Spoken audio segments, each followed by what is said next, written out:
o Canada.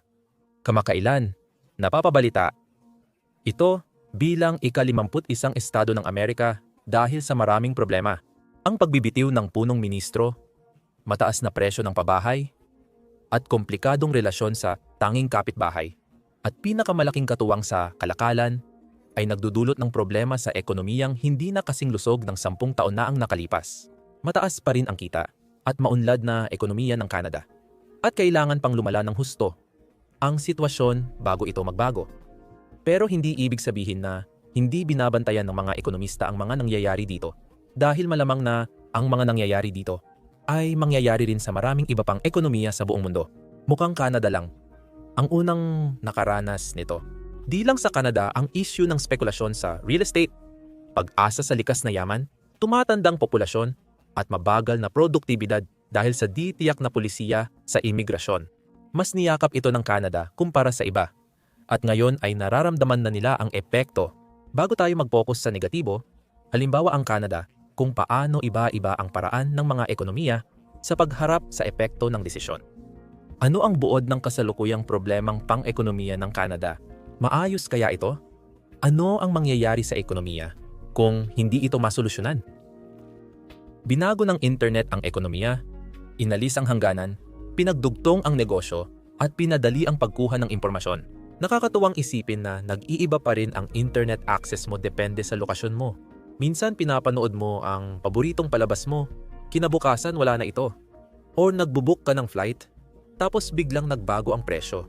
Kinokontrol ng mga kumpanya ang online content ayon sa lokasyon mo, pero ibinabalik ng Surfshark VPN ang control sa'yo. Isang click lang, pwede mong baguhin ang virtual location, ma-access ang content, maiwasan ang price discrimination, at mag-browse. Hindi lang access ang Surfshark. Ini-encrypt nito ang iyong data at pinoprotektahan ang personal mong impormasyon. Isang account lang kailangan para maprotektahan ang pamilya dahil walang device limit. Para kontrolin ang internet mo, bisitahin ang surfshark.com/economics o i-click ang link sa description para sa 4 na libreng buwan. May 30 araw na money-back guarantee kaya ligtas ito. Noong 2008 bumagsak ang ekonomiya ng Canada dahil sa GFC tulad ng ibang pangunahing bansa noon. Dahil di mainit na merkado ang pabahay at pananalapi kumpara sa USA at pag-e-export ng mga likas na yaman sa China, di ito naapektuhan tulad ng ibang bahagi ng Amerika at Europa. Nakatawid ang bansa sa krisis at nasaksihan ang pagbangon sa susunod na 2 taon. Ang mga bansa tulad ng USA ay patuloy na nakaranas ng walang kapantay na paglago, habang ang pag-unlad ng Canada ay di naging madali. Nagsimula ito ng mahabang panahon ng pag-stagnate. Matapos bumagsak ang merkado ng langis noong 2000 at 14 lumitaw ang serye ng mga kahinaan ng Canada. At ang pagbagsak ay tinuturing na isa sa pinakamasama. Isa sa mga kahinaang ito ay di lang Canada ang nakararanas, ngunit naging napakalaking problema na halos ito na ang naglalarawan sa ekonomiya ng bansa, at ito ay walang iba kundi ang pabahay. Bukod sa zoning laws, nagkamali ang bansa sa ilang desisyon na nagpalala sa pabahay kumpara sa ibang kanluraning bansa. Karamihan ay dahil sa pagbaba ng interest rates at pananaw sa real estate bilang investment. Binababa ng mga bansa ang interest rates pagkatapos ng krisis. Ginagamit itong psikolohikal na paraan para mapataas ang kumpiyansa ng mga mamimili upang maiwasan ang debt spiral na dulot ng pangungutang, paggastos, at pamumuhunan. Karaniwan lang ito bilang countercyclical monetary policy, ngunit nagdulot ito ng ilang problema, lalo na sa Canada. Hindi kasing lala ng United States of America ang bagsak ng housing market sa Canada noon dahil mas kontrolado ang pagpapautang at pamumuhunan sa real estate. Maganda na iyon sa sarili nito. Nang ibaba ng bansa ang interest rates, lalo nitong pinalakas ang merkado na hindi naman naapektuhan noong 2008. Lalo nitong pinatatag ang ideya na ang pabahay bilang investment vehicle na hindi talaga pumalpak at bilang isang consumable good para sa mga tao na, alam mo na, tirhan. Habang mas marami ang naniwala sa pabahay bilang pagpapayaman, di na maiiwasan ang pagtaas ng presyo. At naging kanais-nais pa ito sa politika. Kung ang presyo ng isang economic good tulad ng dishwasher ay doble kada 5 taon, ituturing itong kabiguan sa ekonomiya. Lalo na dahil kailangang madalas palitan ang mga modernong produkto. Pero kapag doble rin ang presyo ng bahay, Maraming tao sa Canada ang tingin dito ay positibo dahil nadadagdagan ang yaman nila. Dahil dito, karamihan sa populasyon ng Canada ay nagkaroon ng sariling bahay. Sana naayos na ng bansa ang mga problemang ito noon pa. Taasan ng interes, higpitan ang pautang, at bawasan ang tax incentives sa bahay. Dahil karamihan ay may sariling ari-arian. Napunta sa mahirap na posisyon ng Canada. Lalo na mas mataas na ang utang sa pabahay kaysa sa GDP. Walang may gustong makilala bilang pamatay saya. Malinaw na hindi ito pang matagalang sistema. Ang halaga ng mga bahay sa Canada ay tumaas, kung saan ang mga presyo ay lumobo ng mahigit 300% sa nakalipas na 20 taon, habang ang kita ay tumaas lang ng bahagya sa 100%. Nagsisimula ng magbago ang mga bagay at ang di magandang bahagi nito, matatapos ang kasiyahan, dahil mas marami ang nakikitira sa kanilang mga magulang o umaasa sa kanila para makabili ng bahay, na lalo pang nagpapalala sa mga issue. Dagdag pa rito ang mga alalahanin sa tumataas na migrasyon.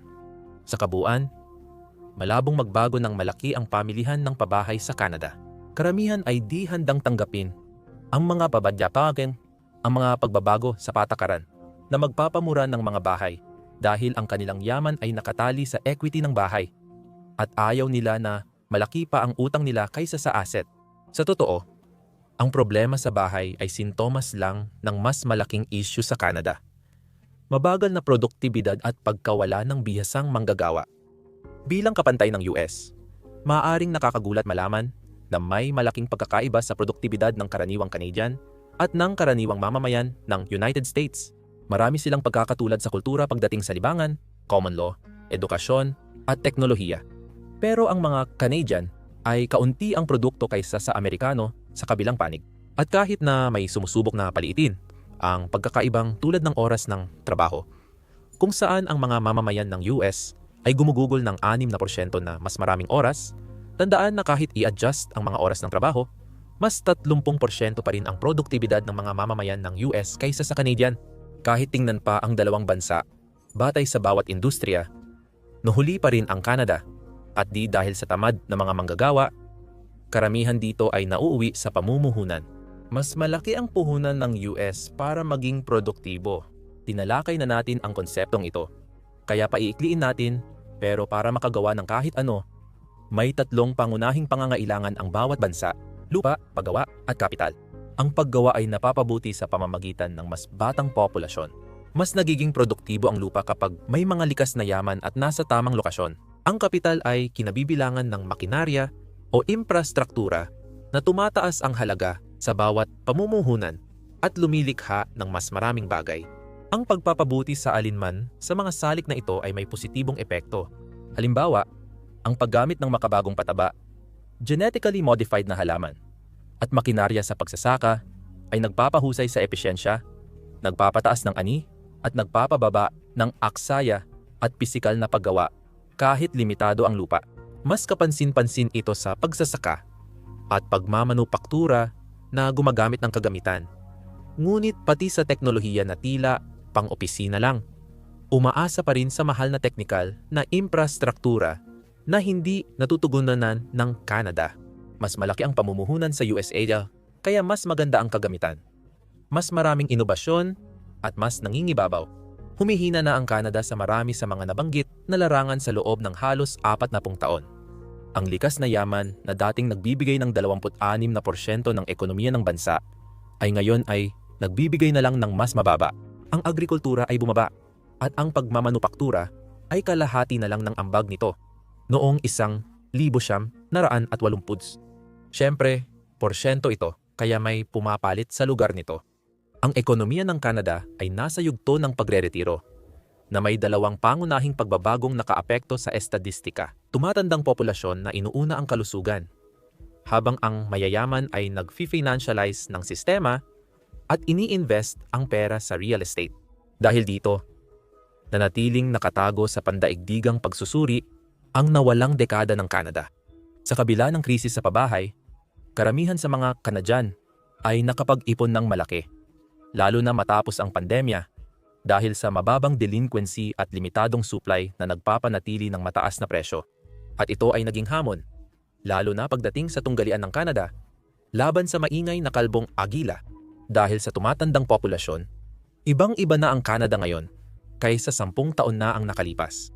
Mas naging magkakaugnay ang industriya. Kung ang mga mamumuhunan ay naglalagay ng kanilang pera sa Canada, napupunta ito sa pabahay sa Canada imbes na sa mga negosyo. Kung nais ng mamumuhunan na mag-invest, kailangan ng matibay na dahilan para piliin ang Canada kaysa sa mas business-friendly, matatag, at innovative na United States of America, ngunit wala pa itong naipapakitang ganoong dahilan. Di nakakakuha ng sapat na pondo ang mga negosyo, kaya kaunti lang ang nagsisimula at kulang sila sa kagamitan. Kaya hindi rin ganoon karami ang nagagawa ng kanilang mga manggagawa na nagre-resulta sa mas mababang sahod. Ayos lang sana ito kung hindi lang sobrang mahal ang pamumuhay sa Canada. Dahil mas maganda ang career opportunities sa United States, maraming magagaling ang lumilipat doon para mag-aral sa world-class na kolehiyo at hindi na bumabalik. Ayon sa pinakahuling senso, may 70% pagtaas ng mga umaalis ng bansa sa nakalipas na 10 taon. Nagpakilala rin ang gobyerno ng Canada ng mga polisiya para mapigilan ang brain drain. Noon, napigilan ng bansa ang pagkalugi gamit ang likas na yaman. Pero hindi ito matatag dahil nakadepende sa pandaigdigang merkado at pabago-bagong kalakaran sa mundo. May isa pang polisiya na niyakap ng Canada at ito ay ang pagbubukas ng kanilang pinto sa dalawang magkaibang uri ng mga migrante. Una, ang mayayamang migrante ay may dalang maraming benepisyo. May potensyal silang makatulong sa bansa sa pamamagitan ng buwis sa kita, sa konsumo at nag-aalok ng kinakailangang kapital para sa pagpapalawak ng negosyo at maaaring mapabuti pa ang relasyon sa ibang mga bansa. Siyempre, may ilang mahahalagang babala rin. Habang ang mayayamang migrante ay nagbibigay ng dagdag na pera, may posibilidad din itong magpalala ng mga problema. Kitang-kita ang pagbaluktot ng pamilihan ng pabahay, kung saan nagiging di affordable para sa dating mga residente ang malalaking bahay at kondo kahit matagal na silang nag-iipon. Kahit marami sa mga migrante ang maaaring mag-invest, hindi natin alam kung saan nila ilalagay ang kanilang puhunan. May mga taong lumilipat sa Canada para sa mas magandang buhay. Hindi man sila nagbibigay ng malaking kapital, sila naman ang nag-aalok ng murang lakas paggawa at gumagawa ng mga trabahong ayaw o hindi gagawin ng iba sa kanilang sahod. Ito sa maraming dahilan ay mas komplikado. Bago ang pandemya, nagpatupad ang Canada ng two-step migration model na pumapayag sa mga tao na pumasok bilang pansamantalang estudyante o manggagawa, at may positibong bagay na kaakibat din nito. Lalo na't nawawalan ng mga batang manggagawa ang Canada papunta sa USA, ito ang pinakaagad na solusyon para matiyak na mapupunan ang ilang mga posisyon. Para sa mga Canadian na nagkaroon na ng panahon para mag-ipon, ang pagkakaroon ng sapat na bilang ng mga taong handang magtrabaho ay talagang magpapataas ng kalidad ng kanilang buhay. Kahit na ito'y kasing simple lang ng pagkakaroon ng support staff o alam mo na, may magde-deliver ng Uber Eats. Nagpatupad sila ng fail-safe na polisiya, kung saan kapag lumampas sa 6% ang unemployment, hindi na sila tatanggap ng mga aplikasyon para sa temporary foreign labor. Mukhang mahigpit ito, pero ang mga batas na ito ay ipinatupad upang makahanap ng trabaho ang mga residente. Nandoon din ito na may tahasang layunin na hikayatin ang pagtaas ng sahod. Mula noon, isisinantabi na ito ng Canada para mapunan ang mabagal na pag-unlad.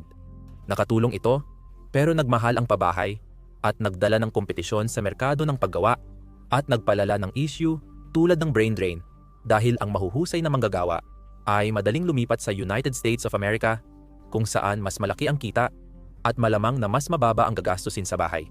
Malamang lalala ito dahil kailangan isara ang pintuan ng imigrasyon na parang pagtigil sa pag-inom. Malamang na ito ang tamang gawin, pero sa panandalian, siguradong matindi ang epekto nito.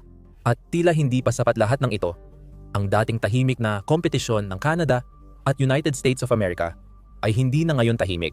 Hindi tiyak kung palabas lang ang usapan sa pagiging ika-51 estado.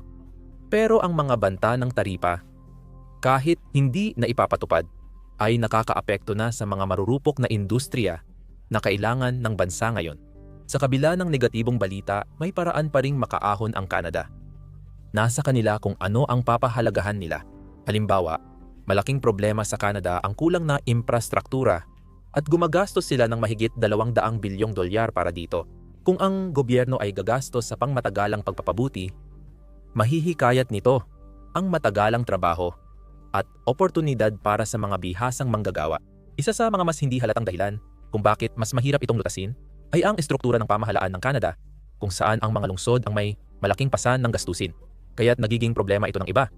Habang ang pagdami ng populasyon ay nagdulot ng hindi pa nararanasang bigat, may salik din ang klima dahil mahirap para sa infrastruktura ang matinding kapaligiran ng bansa. Mas mabilis masira ang mga bagay sa malamig at basang klima kaysa sa temperate at tuyong ekonomiya.